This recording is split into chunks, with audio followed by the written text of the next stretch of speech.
Hello, and welcome to Outnumbered the Podcast. I'm Audrey. And I'm Bonnie. We are experienced moms to a combined total of 19 children.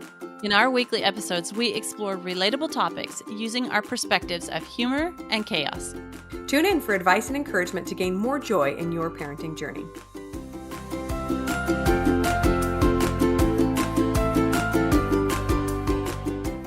Hello, and welcome back to Outnumbered. We have a fun one for you today that is coming just in time for the season, the holiday season, and that is how to stop overcommitting. 'Tis the season for overcommitting. Am I right?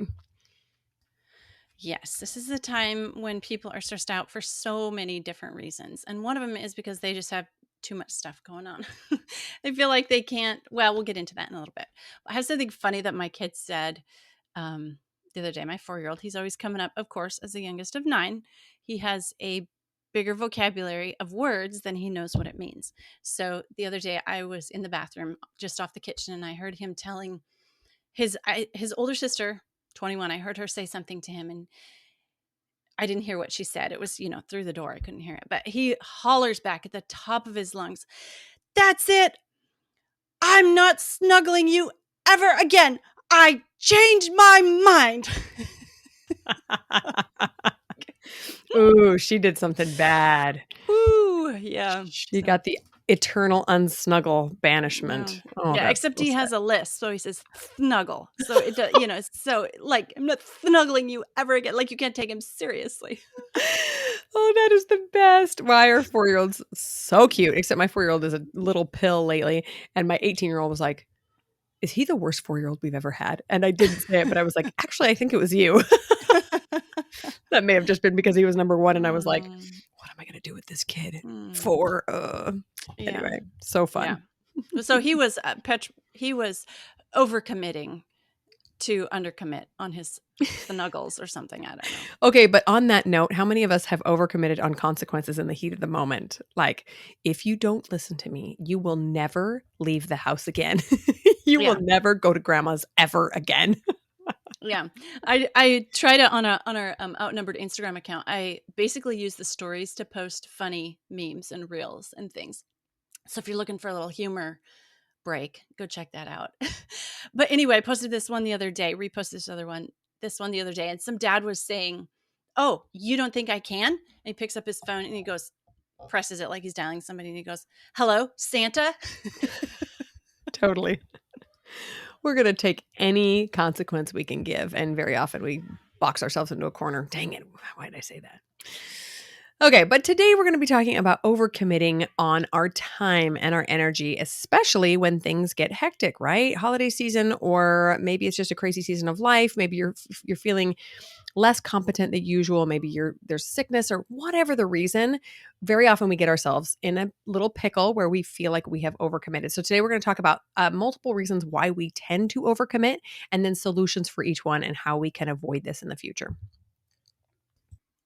Okay, and we're talking about, we're going to define overcommitting here as committing to anything that's not in alignment with our priorities or anything that leaves us exhausted or frustrated or resentful, just all those bad things, like leaves us feeling drained.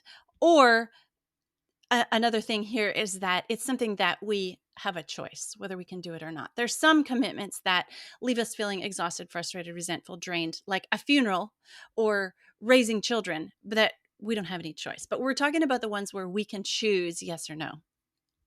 Yeah, that's a good point. And, technically we do have a choice. We could just abandon our children, but we don't recommend that on this podcast. So when we're talking about our values, we look at what the bare basics, right? Like way back when we did our survival episode, we talk about what is the thing that I have to do? Well, I have to sleep and I have to eat and I have to feed my children, right?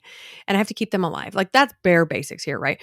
And so sometimes we have to go back to kind of that bare basics mentality when things get crazy. So let's talk about the first reason that is kind of the elephant in the room for overcommitting. And I think if you are a woman, you probably relate to this on some level. For some reason, it's so hard for us to not be people pleasers. So many of us overcommit because we just want to make everybody happy. We can't say no because somebody needs something from us, or we've been asked to, contribute in some capacity. And we just can't say no because we want to make others happy. We think we can. Yeah, yeah, it's kind of a common woman affliction, isn't it? We love to serve, it's in our nature. We're trying to make somebody else happy, and usually it's at our own expense. I mean, this is so much what's the word? Like the paradigm or something that like it's in nursery tales. So Mama Bear, her porridge was Baby Bear's was just right, right? And hers was too cold. So hello to all the mama bears out there whose porridge is too cold because yeah. We see you. Yes, that's so true. And I'm glad you brought that up, that it really is in our nature to be service oriented, which is fantastic. That's why we're wonderful mothers, is because it fills something up in us to serve other people, unless it is draining our own cup and we can't show up for the people that matter most, right? So many of us get caught up in this because we think we are required to do the right thing. And we forget often that other people actually don't know what the right decision for us is. Like somebody can ask us to pitch in for something, let's say at church, a church obligation or something. And we can think, yes, I'd love to help for this. And yet I know deep down that right now that's out of my wheelhouse. Right now that's going to take something away from me that I need to give to my children. And I have to be willing to say no, even though I think that might look like I'm making the wrong decision. In the end, you are the best one to decide what the right decision is for you. It's between you and God, nobody else. People can think that whatever they want to think about you, but you have to stay true to what you know is the right choice for you. Okay, so we talked about a commitment as being right if it's in alignment with our own values. So we have to be pretty familiar with what our own values are, right? We have to consciously we talk about that all the time on this podcast. We're not oftentimes we're not recommending a specific parenting decision. We're saying just be conscientious, be intentional about it is the word we use over and over again. We have to intentionally determine what our values are and in what order. And then when there's time and space left for other things, then we can decide which commitments that we can go with. But we like stop putting our own selves and commitments and values last. And, like if you've committed to exercising this year, that's a commitment to yourself. And you're probably going to put that last if somebody comes and asks you to, attend this certain function or whatever. Yeah, such a good reminder that we have commitments everywhere. We technically, just being a mom, there's commitments that you have to your children, right? To feed them, to clothe them, to pick up the home. But what are the commitments you've made to yourself? And you can't keep pushing those off just because somebody's always knocking on your door asking for a favor, or because you see a need somewhere and you just can't help but do it, right? So as we probably all know, that saying no to something can bring up a lot of drama in our mind, right? We start spinning on all these thoughts. Or what are they going to think of me? Is this the right decision? She'll be mad, or I want to be a good daughter, sister, neighbor, friend, whatever. All those thoughts need to be examined. Okay, so what if she is mad? If it's the decision that you know is right, you have to keep doing it right. What does it mean to be a good daughter, sister, friend, right? Maybe it means sometimes saying no so that you can be a better mother, because that comes first, right? So really watch those thoughts that come into your mind. There's going to be some things that come up that sound good, like I just want to be a good daughter. But if it's not in keeping with the rest of what you got going on, you got to throw it out. Okay. All right. That's all about people pleasing. And now we're going to talk about number 2. Sometimes we overcommit because we have this ideal that we're trying to keep up in our own mind or our own thoughts, or maybe one that's been kind of projected on us by other people, like especially those of us who are mothers of large families. Well, if I don't have it all together, if I don't have this certain image that I project, then people are going to think bad of all large families. And I don't want to be the one responsible for that. Right? We have this idea of what our family is supposed to look like, or we personally are supposed to be presenting. Yes, I love that. And what I've found interesting is that as soon as we kind of accept the idea that someone has put an image on us, we are desperate to keep it up. So here's just a kind of a silly example. I have a close friend from college. We talk all the time, usually on Marco Polo. And one time recently, she said something like, I can't believe how clean your house always is. Every time you do a Marco Polo, your house is clean. And I'm over here thinking, what in the world? Clearly, she's not getting a good representation of my home. Maybe I'm always in my bedroom, which I always try to keep cleaned up.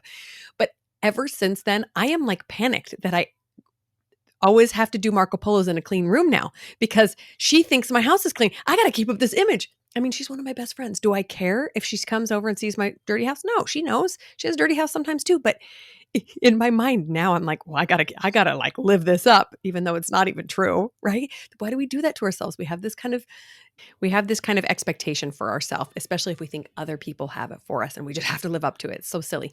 In reality, we know that absolutely no one on the planet is perfect. But Instagram has us all fooled, thinking, or Marco Polo thinking we see this tiny little snippet in somebody's life and we think, oh, look, they've got it all together. It's absolutely not true. Every one of us knows it. Every one of us knows it. And yet we just love to be fooled and get on there and go, wouldn't it be nice? Scroll, scroll. If my house looked like that, scroll, scroll. It's just not reality. Well, I'm going to be honest here. I would love it if my house was clean all the time, but the reality is that I have 9 children, 6 of whom still live at home, and my house isn't clean. Like I went to check and see if lunch was cleaned up about an hour ago. For reference, it's 2 o'clock in the afternoon. Nobody done anything. Oh, I can't tell you how often I very often go into my office right after lunch and say, okay, in an hour or two, I'll come check jobs. And I come out and there's like ham still sitting on the counter. I'm like, oh, that's safe. Thanks, guys. Yeah. Yeah, but I would love to have a clean house, and someday I will have a perfectly clean house, but right now is not the time.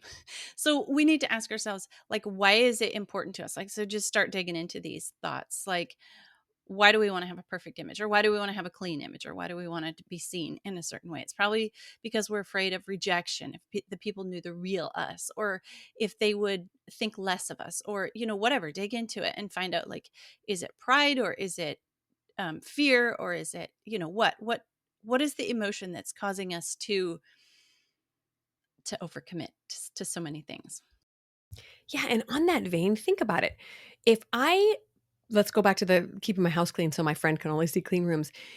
For me to keep doing that, the only reason I'm doing it is in order to try to control her thoughts, which is, side note, completely impossible, and control what she thinks of me, also impossible.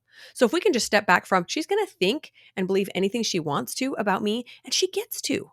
And I get to think and believe anything I want to and mine's going to be more based in reality because I live this life. But to just let go of allowing people to think and do and feel any way they want to towards you. And side note, if they feel badly towards you, like there's resentment or they, think it's disgusting the way you live your life and your house, how your house looks like, that actually only affects them. It doesn't affect you unless you take that feeling on yourself.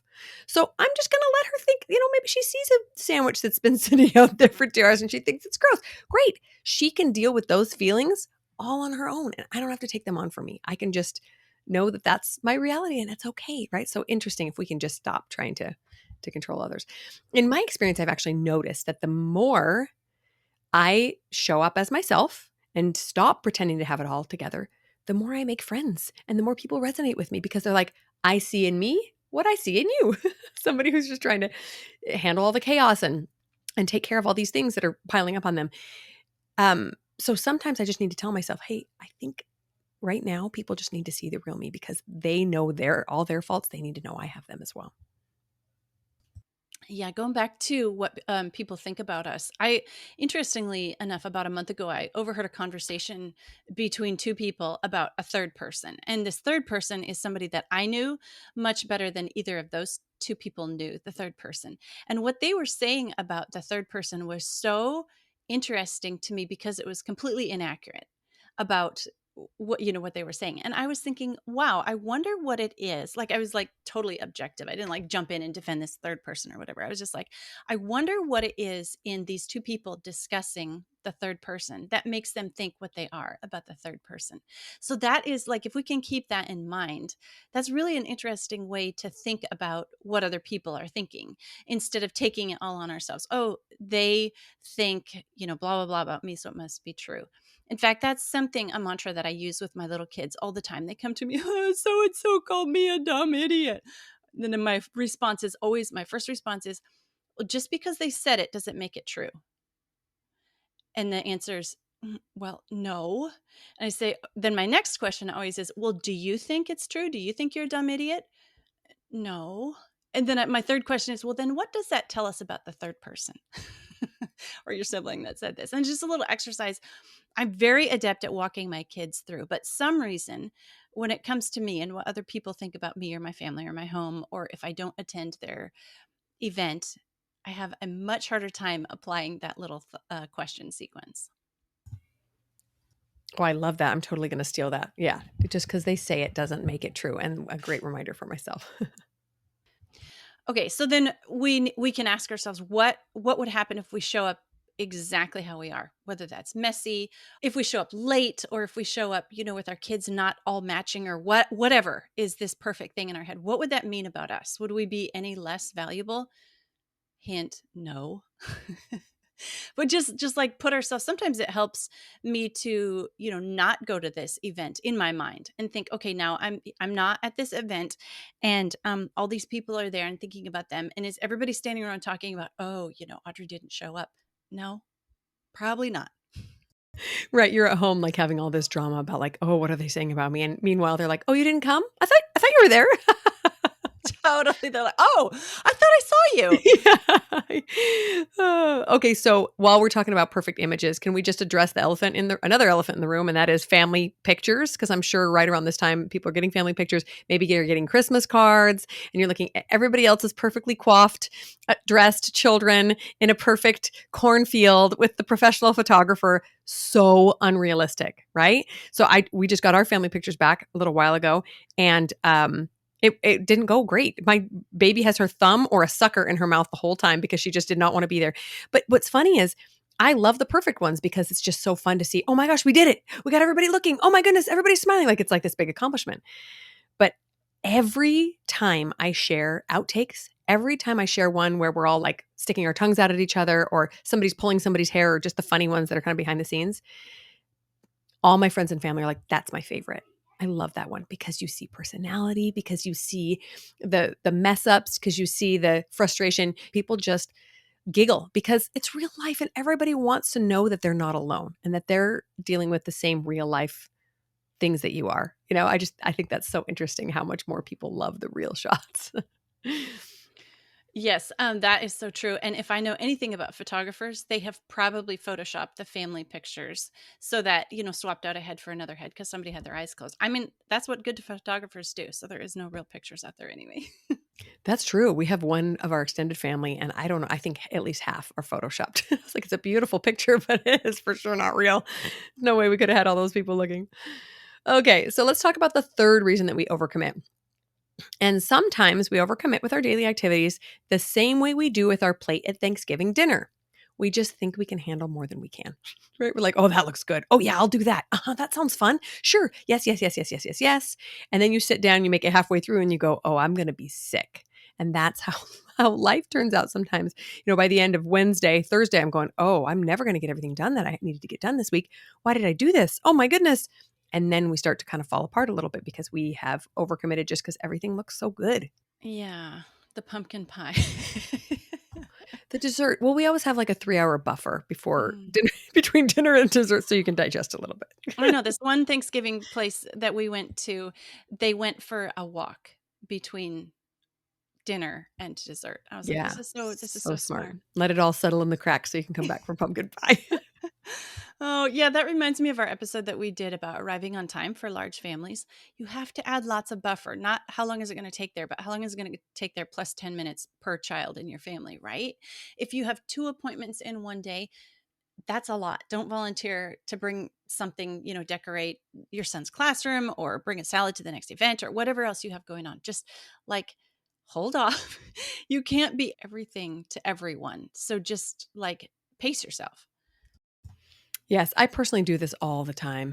And I've realized that sometimes it's just a matter of looking at my calendar a little bit more carefully. So let's say I'm at the orthodontist and they say, when do you want to book the next appointment? Instead of just zooming in on a day and picking it, I'll zoom out and look at the day before, look at the day after, just acknowledge like, okay, what's that week going to look like? Because things pile up really quickly in my life.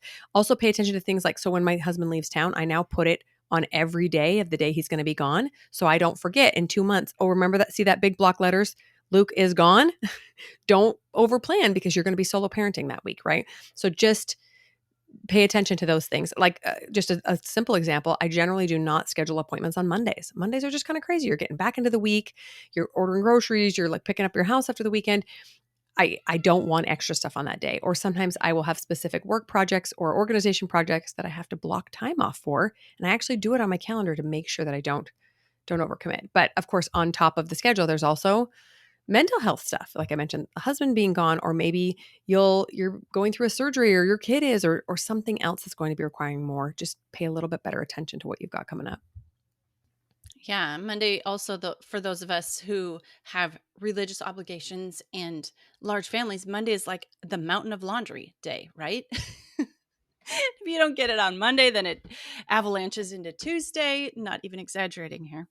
So then think about when you have an event and who might be there at that event and how emotionally drained you're going to be the next day. Do you need to like kind of have a day for recuperating, that kind of thing? And then if you have things really tightly planned, ask yourself, well, what happens if you get sick, or one of your kids gets sick, or your car breaks down, or another problem? Like my daughter and I have been talking about this a lot because she is working full time and going to college full time and studying for an exam, a big exam. And we call it like she's right at the edge, like she's pushing the edge, and all these things she's taken on. And we talk about all the time, well, make sure you're taking your vitamins and make sure you're getting enough sleep and make sure you're still exercising, because if you get sick, not only one of these things is going to fall down, but all three of them like are going to suffer that you're doing. So just good to think about. Yes, this is great. I can meet all these commitments if everything goes as planned. But let me give you a tip here. Not everything is going to go as planned because you have a large family. Yes, exactly, exactly. Yeah, when you start telling yourself, okay, everything's going to go great as long as nothing goes wrong, then that is the universe saying something will go wrong. I don't know how many times you look at, I saw a meme recently that was like, adulthood is basically just saying, after this week, things will slow down a little bit forever and ever until you die. But we actually have a little bit of control over that. We really can change things if we need to. So for those of us who might be productivity addicts or just have a lot on your plate, period, like a million kids, this can be really difficult. I love to get things done. Like right before we started recording, I was supposed to be feeding my kids lunch and cleaning up after it, but I decided to organize a closet because I got the organizers in the mail from Amazon. And I was like, well, now's a good time to put it together. No, it wasn't. But yet I did it. I have to just step back and say, now is not the time for that. Slow down, put the brakes on a little bit, allow myself some breathing room for those unexpected things to happen.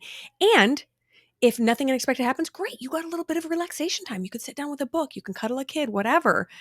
But especially around the holidays, if needed, okay, let's just say it is needed, schedule in buffer time. A couple hours to do nothing, a couple hours to relax, a couple hours to sit and look at your Christmas tree lights. I don't care.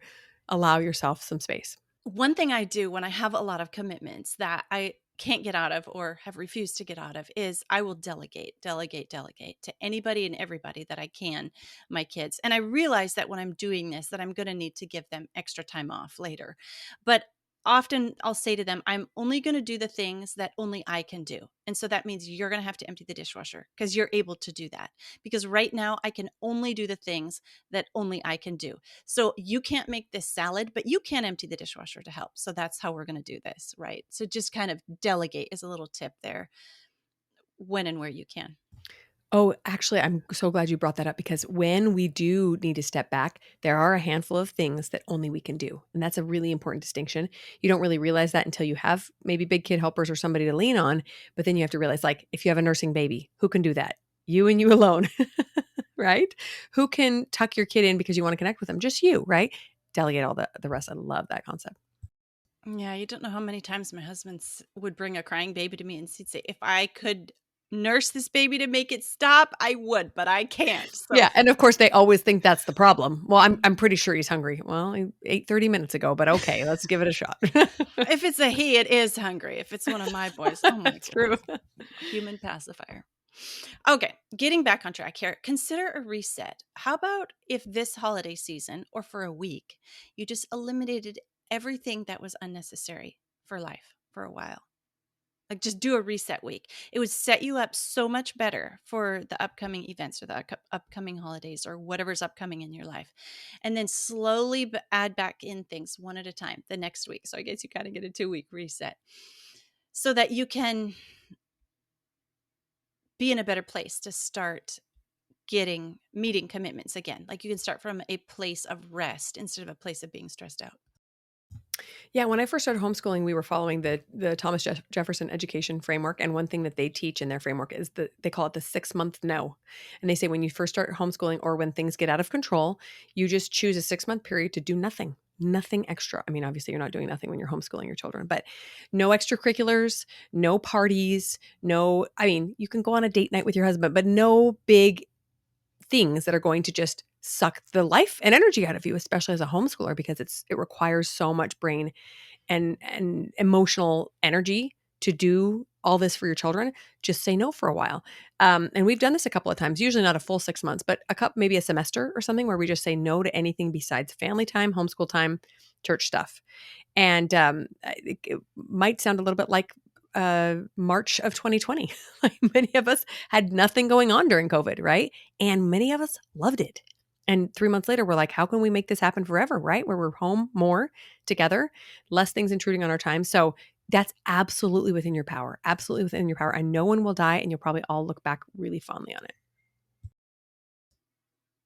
Okay, don't allow your inclination to be service oriented or loving or well thought of impede your mental health or how you care for your family or what your priorities are, putting those first. You have to put yourself and your family first because there are things that only you can do.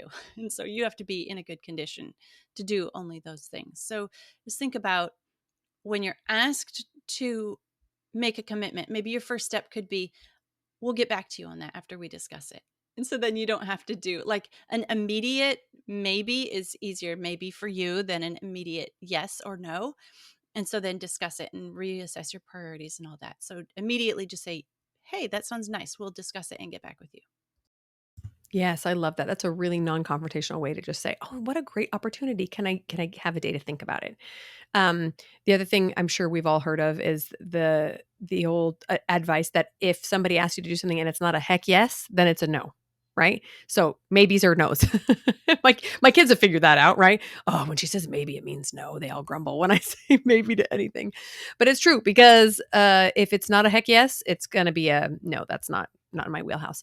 And along the lines of service, if you do have lots of opportunities to serve and yet you find yourself kind of being tapped out, maybe you come up with just one opportunity that you always say yes to and the rest no. Like, so a simple example, there's not a lot I can do in this current phase of life that is big and extravagant when it comes to service. I can't plan a big party. I can't help out in a lot of ways that I might like to. But one thing I can do is I can bring dinner to new moms. And that's something I sign up for a lot. Like we usually have a sign up genius or something if there's a new baby in our congregation. And I say, I can do that. I'm making dinner anyway. I could just make more and go drop it off. And bonus, I get to go see a baby. So that's one thing I very often say yes to. There are many, many, many more that I say no to because they're just too hard to fit into my life. But if you really want to serve, find a way you can and go all in on that, unless you're already dying, and then just say no for the time being, and then revamp your priorities. Okay. Guys, I want to give you a little perspective here. I have been a serial undercommitter for much of my time that I have been raising kids because I don't know why, but I just want to be at home with my kids. So I'm like the boring person that I don't go and I'm not there. But I tell you what, it has made for an amazing family. And I have been so less stressed out than I would be if I committed to all the things. Um, Also, probably we live in a rural area and there aren't as many opportunities as there would be in another place that had more people and more events and all that. But I just want to give you perspective to say that you don't have to commit to all the things you and like fear of missing out is something that people experience as well. FMO, is that right? FOMO. FOMO, FOMO, sorry. FOMO, fear of missing out, something that a lot of people experience. But once you've missed out a couple times, and you see it's not really that big of a deal, then it's all right. I also just kind of have this standard rule that my kids aren't in events while we're doing school. So in the summer, yeah, great. Let's go places and do stuff. But in the winter when we're doing homeschooling, like that's my max. That's what I've committed to. And I'm going to do that well, because I found out that if I commit to a bunch of things, and I don't really do any of them very well.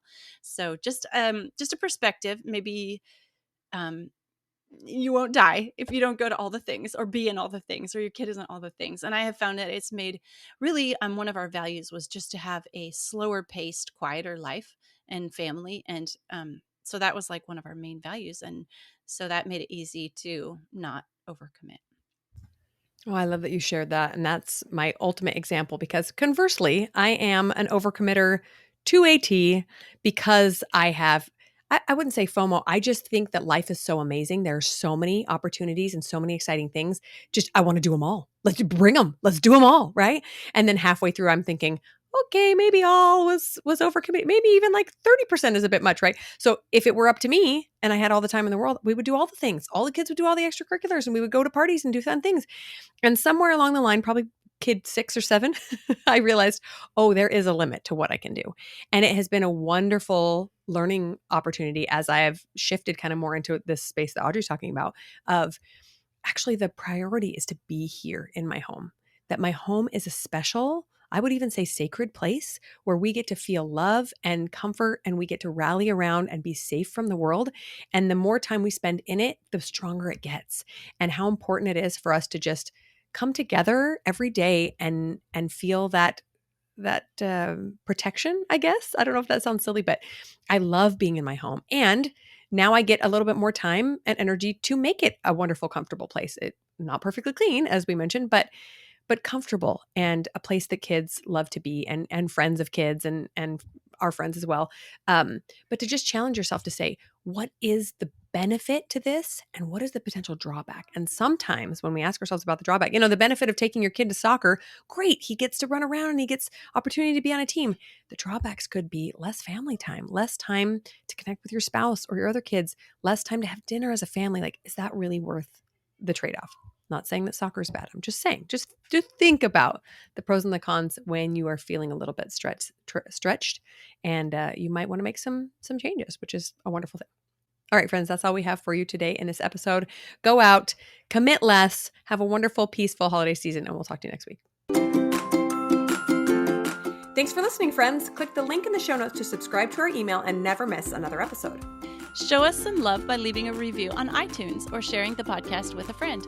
Thanks for all your support. We'll talk to you next week. Hang on, I had a thought. It's coming back. It's almost like waiting for the next contraction when a thought disappears. Only it's coming. Only less bad when it comes back. Hold on. It's the waiting that's painful. That's true. That's true. It's like, oh, here it comes. Oh, shoot. Okay. I got it. I'm having my contraction.